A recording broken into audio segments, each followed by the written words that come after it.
हम सभी अपनी अपनी यात्रा पे हैं। यही जीवन यात्रा, जहाँ भांति भांति के लोग मिलते हैं और बिछड़ते भी हैं। बिछड़ने पर हम उदास हो जाते हैं। तब हम ये नहीं सोच पाते कि उनकी भी अपनी यात्रा है। संयोग से वे कुछ समय के लिए हमारे रास्ते से होकर निकल गए। जब तक थे सहयात्री थे। कुछ ऐसा ही होता है ना रेलगाड़ी में। आइए इससे ज़िंदगी का फ़लसफ़ा भी समझते हैं। एक अनुभव साझा करती हूँ। रेलगाड़ी बढ़ती जा रही थी। कितने लोग थे, कुछ यात्री उतर गए थे, कौन कहाँ उतरा, इतना सब याद नहीं आ रहा। पर इतना याद है कि एक आंटी थी। वे जब भी कुछ खाती, मठरी नमकीन, तो मुझे ज़रूर पूछती। खाना खाते वक्त भी पूछा। मुझे उन चीज़ों की ज़रूरत नहीं थी, वे सब कुछ मेरे पास भी था, पर उन्होंने हमेशा मेरी फ़िक्र की। उनके इस अपनेपन के भाव की वजह से मैं उन्हें आज तक याद कर रही हूँ। बड़ा मन करता है कि उनकी कोई सेवा का मौका मुझे कभी मिले।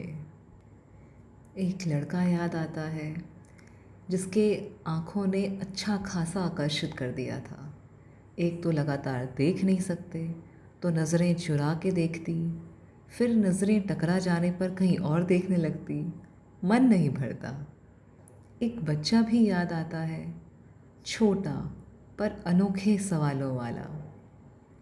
जब भी कुछ बोलता हम सब हंस पड़ते। जब से चढ़ा था, हमारे डिब्बे के सन्नाटों की आवाज़ को शांत कर दिया था उसने। जिसे सोना था वो सो चुका था, खाना खा चुका था, चाय पी चुका था। अब उस बच्चे की मासूम हरकतें हमें सुकून दे रही थी, पर उसकी माँ के लिए ये सब कुछ बहुत परेशान करने वाला था। ना उसे खाने दे, ना सोने दे। हमारे हंसने से वो बालक और उत्साहित होकर ज़्यादा मस्ती करने लगता। माँ को गुस्सा आ रहा था, पर उसे कोई फ़र्क नहीं पड़ रहा था। माँ फिर मुंह बनाकर चुप हो जाती, पर ज़्यादा देर तक नहीं, वरना बच्चा माँ को ऐसा देख सहम कर चुप हो जाता। उसे सहमा हुआ देख माँ को बुरा लगता, तो वो मुस्कुराने लगती। फिर बच्चे की हरकतें शुरू हो जाती। मैं सोच रही थी कि ये सब लोग मेरी यात्रा पूरी होने तक काश ना उतरें, पर जो मुझे पसंद थे वो उतरते जा रहे थे, और शून्य भाव चेहरे पे लिए अहंकार से भरे, यार अजीब सी कुंठाओं से भरे लोग बचे रह जाते। फिर ये यात्रा उबाऊ लगने लगती। फिर लगता कि वे सभी अपनी यात्रा करने आए थे, मेरी यात्रा को मज़ेदार या उबाऊ बनाने नहीं। जो अच्छे ना लगे या जिनके प्रति मेरा ही ध्यान ना गया हो, वे भी उतरे ही होंगे, पर मेरा उसका ख्याल रहा नहीं। कुछ लोग मुझे अच्छे लगने लगे, मेरे मन में उन्होंने जगह बना ली। इसका मतलब यह तो नहीं कि वे अभी मेरे सहयात्री बन गए और मेरे गंतव्य तक मेरे साथ ही रहेंगे।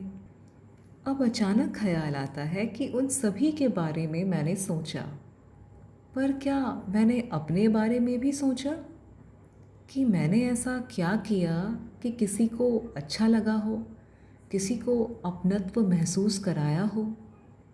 क्या पता ऐसा करने पर जो मुझे उदासीन लगे वे भी मुझे पसंद करने लगते। हो सकता था मेरे किसी को पानी या नमकीन पूछ लेने से उसके चेहरे की शून्य भाव मुस्कान में बदल जाती।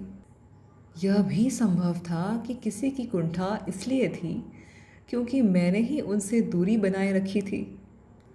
हमें क्या करना चाहिए, क्यों करना चाहिए, असल में ताउम्र हम सभी यह सही से समझ पाएं, ऐसा कम ही हो पाता है। ऐसा शायद इसलिए क्योंकि हमारा मन अनेकों भावों के बीच हमेशा हिचकोले ही खाता रहता है, इधर से उधर कुछ ना कुछ सोचते ही रहता है।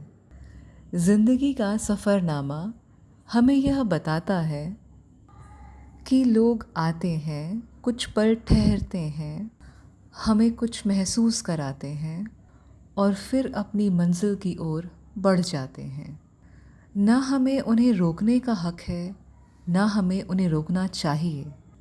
बस उनके साथ बिताए पलों को खूबसूरत बनाने का अवसर मिलना चाहिए। अंततः ज़रूरी यही है कि हमने उसे कैसा महसूस कराया, यह नहीं कि कौन हमारे साथ अंत तक रहा। अगर हर पड़ाव पर हम थोड़ा सा अपनापन, थोड़ी सी मुस्कान और संवेदना बांट दें, तो शायद हर यात्रा कभी उबाऊ नहीं लगेगी। फिर हर चेहरा, हर मुलाकात एक कहानी बन जाएगी। इसी तरह कहानी आपको कहानीग्राम तक ले आएगी।